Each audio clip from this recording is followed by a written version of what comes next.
The year is 2017. The location? Dublin, Ireland. Maybe it's O'Connell Street. It's raining.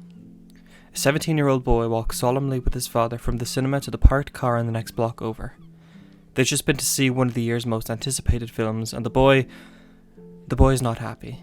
You see, in the build-up to this film's release, the boy closely followed the marketing campaign, examining each poster, viewing each trailer, and then viewing it again for anything he might have missed the first time round. There was only one problem, you see. The film the trailer was advertising was not the film shown in cinemas, and although the final product ended up being a stellar film, in hindsight, the damage had been done, and the boy left the film disappointed. The film? War for the Planet of the Apes. The boy? Yours truly. Film trailers are a fickle thing. They're first and foremost an advertisement selling the film as a product.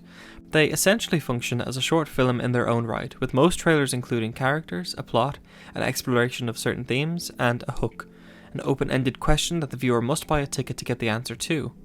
Most good trailers stick to this format, revealing just enough about the plot to entice viewers without spoiling the film altogether. And despite the title of this video, there are good trailers out there, so let's get some of the recent good ones out of the way first, in my opinion. The Menu came out in 2022. It revealed characters, themes, and just enough about the plot where me and all of my friends thought that it was about cannibals, making the actual events of the film much more interesting to follow. Barbarian also came out in 2022 and is an excellent example of revealing enough about a plot without revealing anything about the plot. What's this movie about? I don't know. Maybe go watch the movie and find out, but turn it off before the last 15 minutes maybe if you want to enjoy it. Avengers Endgame is a movie which may as well not have had a trailer. We were all going to see it anyway, but they really kept that time travel plot and honestly most of the second and third acts under wraps, leading to a much more surprising and fulfilling first time viewing experience. It may seem trivial, but a trailer can have such a huge impact on the first time viewing experience, and so many factors can influence this. You could make the best trailer in the world, 2 minutes long, A-list actors, center frame, stepping in time with tasteful inception booms, smoothly edited in time with the music, and think, oh man, I love Bohemian Rhapsody, it's going to be the best movie ever. What the hell was that? Queen lied to me. Queen would never lie to you. Will Smith lied to you. Will Smith lied to all of us, and we all fell for it.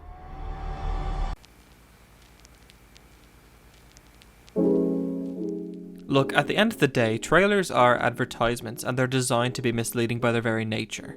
We expect this, we're all media literate adults here, but there's a difference between misleading trailers and dishonest trailers. We'll get to you later. You can be misleading and still advertise a good product well. So let's talk about edited trailers. All trailers are edited. I know, shut up. What I mean are trailers which purposefully alter shots, scenes, or dialogue to give the trailer a better flow. You know what I mean, when they splice together two different lines from opposite ends of the movie to better explain to the audience what the plot is about. The wooden boy with the borrowed soul. While you may have eternal life, your loved ones, they do not. The wooden boy with the borrowed soul. My sister's folly.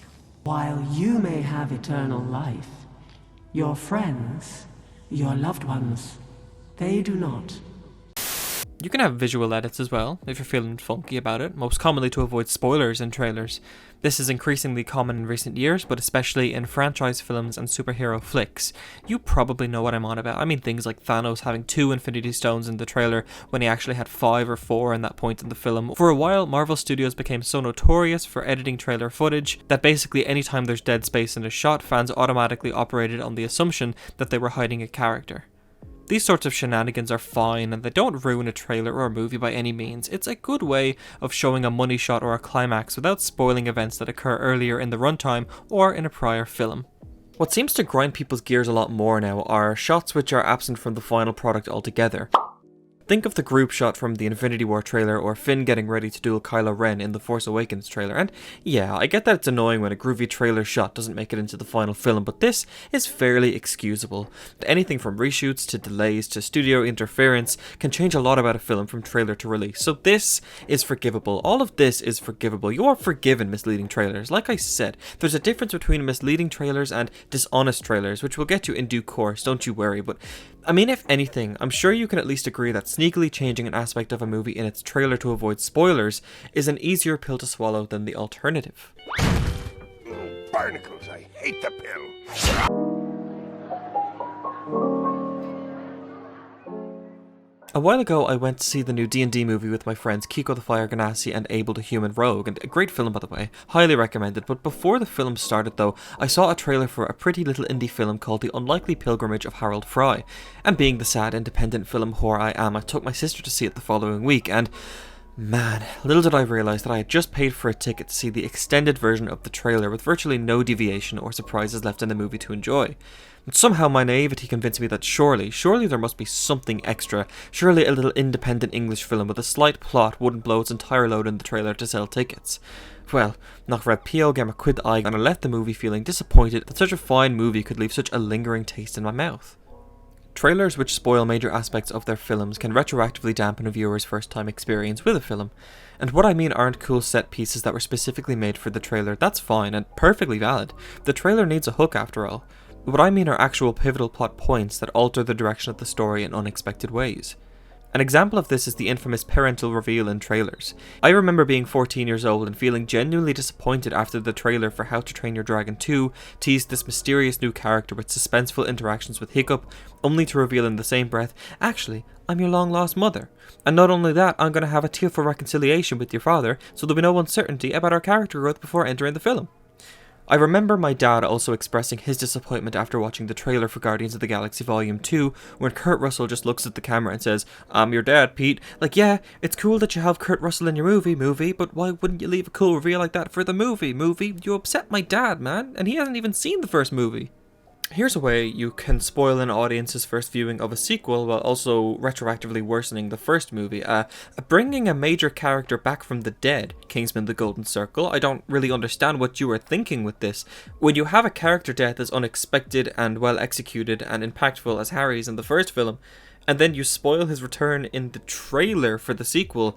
I mean, the disrespect to my man Colin, not that excluding this from the trailer would have made the film any better, you can't polish shit. I'm not mad, Kingsman, I'm just disappointed. At least they didn't spoil Elton John in the trailer. At least we have Elton. At least we have that. Sometimes really self-conscious trailers feel the need to go one step further and spoil the very ending of their movie. I mean, the most infamous example of this is Castaway, the Tom Hanks volleyball movie. All this trailer needed was Tom Hanks stranded and surviving on a deserted island. That's your hook right there. But one of the trailers for this movie just keeps going, and 4 years pass. He builds a raft, escapes the island, reconciles with his ex-wife. You know what happens after this point in the movie? Yeah, you do, because the trailer shows the final shot of the film. It's a baffling case of a trailer revealing everything about a film. Batman vs Superman also had this problem, revealing that both heroes team up by the end with Wonder Woman to fight a common enemy, which results in the death of one of the leads if you even read the comic books. But hey, these movies made over $400 million and $800 million respectively, so literally, what do I know about marketing a movie?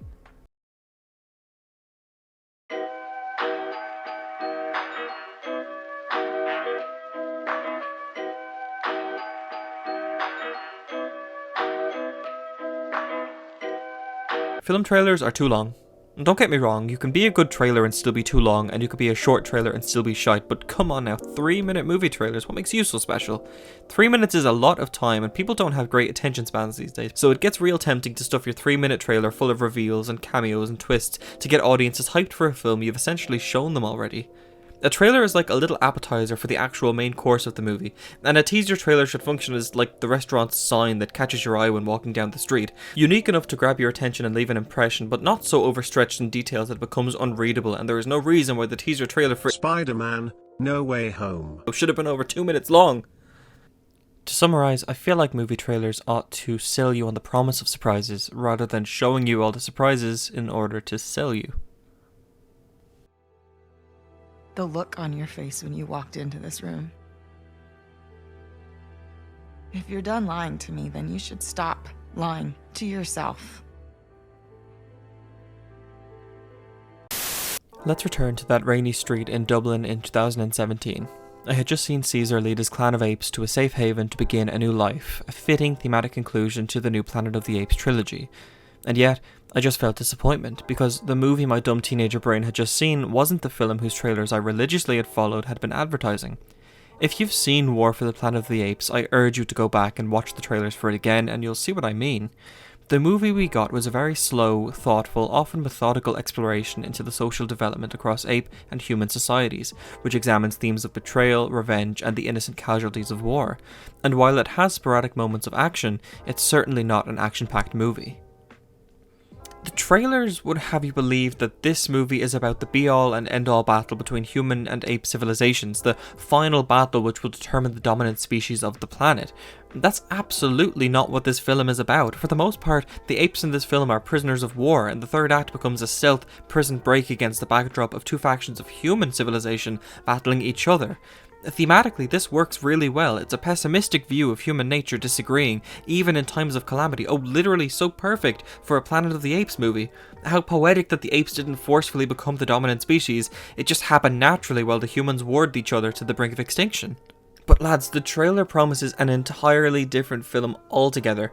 There are immediate reverse shots of ape and human armies converging for battle when these scenes take place at opposite ends of the film, and the humans aren't even fighting the apes in this scene. Woody Harrelson, what did they do to you, Woody? They got this speech in the trailer where he tells his militia that they can tell their grandchildren that they fought in the greatest war humanity's ever fought.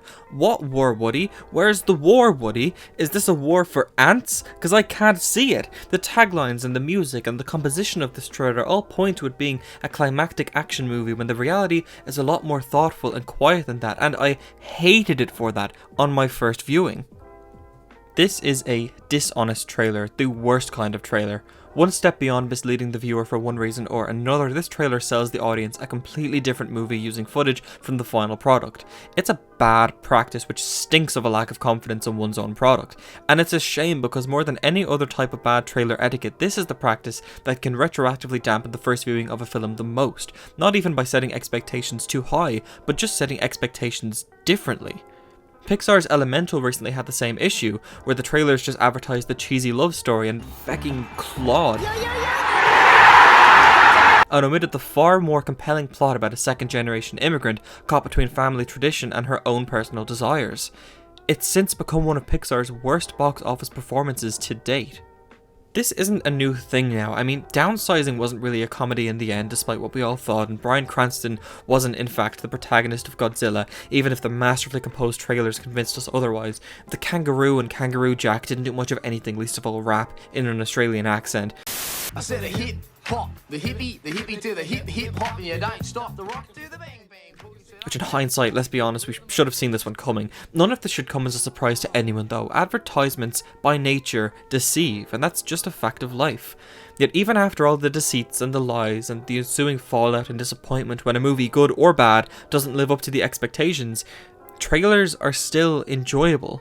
They're made generally to a high quality most of the time, and specifically with the intent to be enjoyable and to stir up excitement or controversy, and it's a nice feeling to be excited about an upcoming film, the newest in a beloved franchise, or a totally new experience.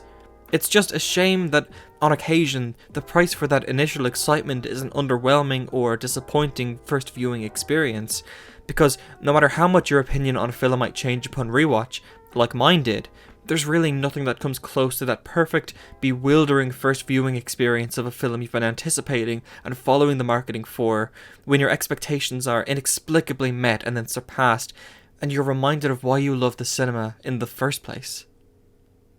Why did the price for tickets get so expensive? The audio is messed up. The person in front of me is literally on their phone. It's too hot. What's that smell? Feck it, I'll wait for streaming.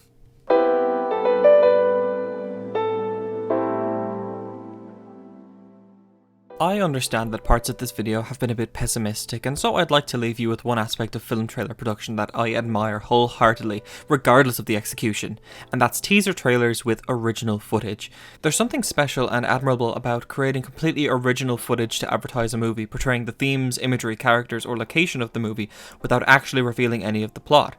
These teasers are all hook, and I love them for that. One of the most vivid ones I remember from my childhood was the teaser trailer for the original SpongeBob movie, which had an entire live-action trailer about a submarine crew discovering SpongeBob through their radar, only to find out that they're in the toy submarine SpongeBob is playing with in his bathtub. Not only does this prime audiences for the live-action sequences in the actual film, but it's a genuine 70-second short film with characters and a plot twist, and it's stuck with me for over 20 years now. Genius marketing. T2 Judgment Day. We see the construction of another T-800. Schwarzenegger faces the audience. Title reveal. I'll be back. So simple, but so effective. Genius marketing. Back to the Future. Various shots of the DeLorean. A disembodied voice asks Marty how far he's going, and without missing a beat, he looks directly at the camera. About 30 years. Perfect. Genius marketing. We open on a blue sky. One balloon floats in and out of frame, followed by 2 balloons, followed by 10,000 balloons carrying a house into the great blue, with an old man sitting at the porch greeting us as he ascends. That's an interesting concept. I wonder what the movie's called.